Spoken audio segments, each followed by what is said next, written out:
Hello hi everyone. ఈరోజైతే మంచి tiffin item అయితే మేము ముందుకు తెచ్చేసాను. ఇదైతే బజ్జీ అండి. దీని పేరు బోండా లాగానే ఉంటుంది, కాకపోతే అలా కాకుండా కొంచెం చిన్న సైజులో ఉండి పైన క్రిస్పీగా మంచి లోపల కూడా సాఫ్ట్గా ఉంటుంది. ఈ రెసిపీ అయితే మీరు అందరు కూడా తప్పకుండా ట్రై చేయండి, స్కిప్ చేయకుండా చూడండి. మధ్య మధ్యలో టిప్స్ కూడా ఇస్తూ ఉంటాను. ఇప్పుడైతే నేను మైదా పిండి తీసుకున్నానండి. ఐటమ్స్ అన్ని ఇక్కడ పెట్టాను, చూసుకోండి ఒకసారి. అయితే మైదా పిండి తీసుకున్నాను. మైదా పిండిలో ఇప్పుడైతే నేను సాల్ట్ వేసేసుకుంటున్నాను.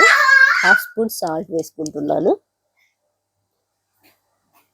దీంట్లో ఇప్పుడు ఆయిల్ వేసుకుంటున్నానండి. ఆ తర్వాత వంట సోడా, బేకింగ్ సోడా ఒక 1/2 స్పూన్ బేకింగ్ సోడా వేసుకుంటాను.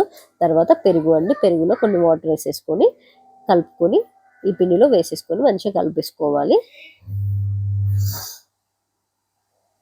కొంచెం కొంచెంగా వేసుకొని కలుపుకోండి. మీరు స్టార్టింగ్ ఇప్పుడే చేస్తున్నారు కాబట్టి ఒకటేసారి వేసుకుంటే మళ్ళీ లూజ్ అయిపోతుంది పిండిని.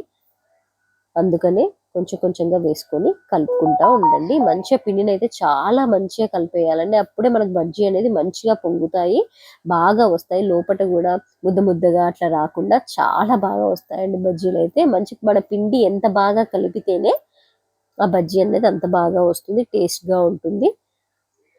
తప్పకుండా కలపాలండి. చూడండి ఎలా మిక్స్ చేస్తున్నానో. అసలు ఇంకా బాగా మిక్స్ చేసి మనం దీన్ని ఓవర్ నైట్ నానపెట్టుకోవాలండి.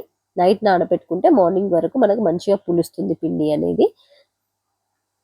మీరైతే ఈవినింగ్ టైంలో ఒకవేళ చేసుకోవాలనుకుంటే మార్నింగ్ టైంలోనే కలిపేసుకొని ఉంచుకోండి. దీనికి బాగా పుల్లటి పెరుగు అట్లా ఏం అవసరం లేదని నార్మల్ పెరుగు అయినా మనం కలిపేసుకొని పెట్టేసుకోవచ్చు. కాకపోతే కొంచెంసేపు నానాలి అంతే. చూడండి ఎంత బాగా చేతితో కలుపుతున్నానో అలాగే మీరు కూడా మంచిగా కలుపుతూ ఉండండి. నేను నెక్స్ట్ డే కూడా మార్నింగ్ అది పిండి ఎలా పులుస్తుందో ఏందనేది కూడా మీకు వీడియో పెడతాను, చూడండి. ఇప్పుడు నేను ఇదైతే మా పిల్లలు ఆనియన్ తినరని నేను సపరేట్ చేశాను. మేము తినే దాంట్లో ఆనియన్ వేసుకొని కలుపుకుంటున్నాను. దీంట్లో మనం బోండాలో ఆనియన్ వేయం కదండి, దీంట్లో అయితే ఆనియన్ వేసుకోవాలి తప్పకుండా. వేసుకొని బాగా మళ్ళీ కలిపేసుకోండి పిండిని.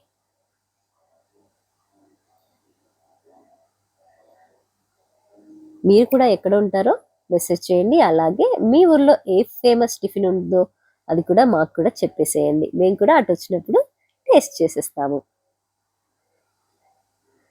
చూడండి పిండిని ఇలా బాగా కలుపుకోవాలి. అదేంటంటే ఇట్లా అనడంతో ఊడి రావద్దండి, ఇట్లా మనం సాగినట్టుగా రావాలి పిండి కలుపుతున్న కొద్దీ.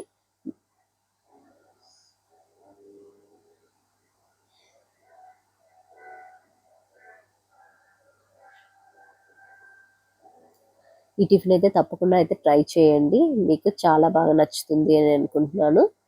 నేను వీడియోస్ పెడుతున్నాను కదండి, చూడాలంటే తప్పకుండా బెల్ ఐకాన్ అయితే క్లిక్ చేయండి. నేను వెంటనే పోస్ట్ చేసిన వెంటనే మీకైతే వచ్చేస్తాయి వీడియోస్ అనేవి. ఇంకా సబ్స్క్రైబ్ చేసుకొని వాళ్ళు ఉంటే నా ఛానల్ అయితే సబ్స్క్రైబ్ చేసుకోండి ప్లీజ్ అండి. లైక్ చేయండి, షేర్ చేయండి, కామెంట్ చేయండి. ఇప్పుడు చూడండి మార్నింగ్ అండి, ఇది మార్నింగ్ పిండి చూడండి ఎలాగ పులిసిపోయిందో, మంచి బబుల్స్ లాగా ఇలాగ రావాలి. ఇప్పుడైతే నేను దీంట్లో 1/2 స్పూన్ బేకింగ్ సోడా మళ్ళీ వేసుకోవాలండి. ఎందుకంటే మనము ఇలా ఆయిల్లో వేసే ముందు ఇలా వేసుకొని కలుపుకొని వేస్తే ఏంటంటే మంచిగా రౌండ్గా వస్తాయి షేప్ అనేవి. కొంతమందికి ఇలా బజ్జీలు రౌండ్గా రావండి అది ఇది అని అంటారు కదండి, వాళ్ళకైతే కంపల్సరీ ఈ టిప్ అయితే యూజ్ అవుతుంది. ఇలా మనం వేసుకునే ముందు చైన్ అయితే వాటర్లో తడిపేసుకొని పిండిని ఆయిల్లో వేయాలండి. అట్లయితే మనకు మంచి ఈజీగా జారుతుంది చైన్ నుండి పిండి అనేది. బేకింగ్ సోడా వేసినాక మంచిగా కలిపేసుకొని ఇప్పుడైతే బాగా వేడెక్కిన ఆయిల్ అండి, పెద్ద మంట మీదనే మనం బజ్జీలు అనేవి ఆయిల్లో వేయాలి. అలాగైతేనే వెంటనే పైనకు తేలుతాయి, ఒకటొకటి అతుక్కోకుండా. చూడండి ఇప్పుడు వెంటనే ఇలా పైనకు రావాలి, అంత మంచిగా ఆయిల్ అనేది వేడెక్కాలి.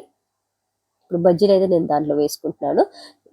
ఇప్పుడు కొన్ని వేసుకున్నాక ఇప్పుడు సిమ్లో ఉంచుకుందాం మనం మటన్ అనేది, ఎందుకంటే లోపల కూడా మంచిగా కుక్ అవుతుందండి.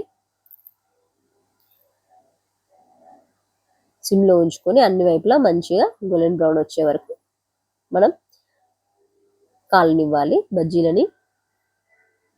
మంచిగా ఎవరైనా మీ ఇంటికి వచ్చినప్పుడు కానీ అట్లా చేసి పెట్టండి. ఎప్పుడు దోశ, ఇడ్లీ ఇవే కాకుండా వాటితో పాటుగా ఇవి కూడా చేయండి.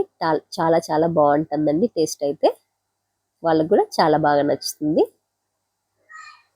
దీంట్లోకి టమాటో చట్నీ అయినా పల్లీ చట్నీ అయినా చాలా బాగుంటుందండి. కొంచెం కారంగా చేసుకోండి, సూపర్గా ఉంటుంది.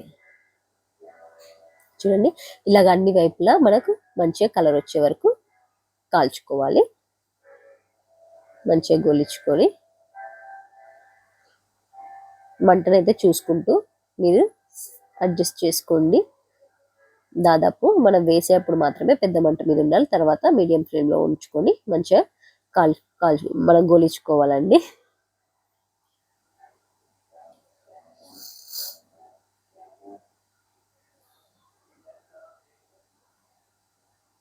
చూడండి, అన్ని వైపులా మంచిగా కాలింది కదా. ఇప్పుడైతే మనం వీటిని తీసుకుందాము.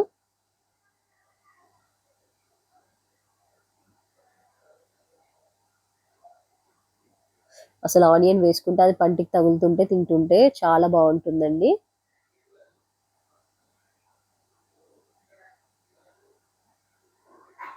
చూడండి, బజ్జీలు అనేవి ఎలా వచ్చాయో చాలా బాగుంటాయి.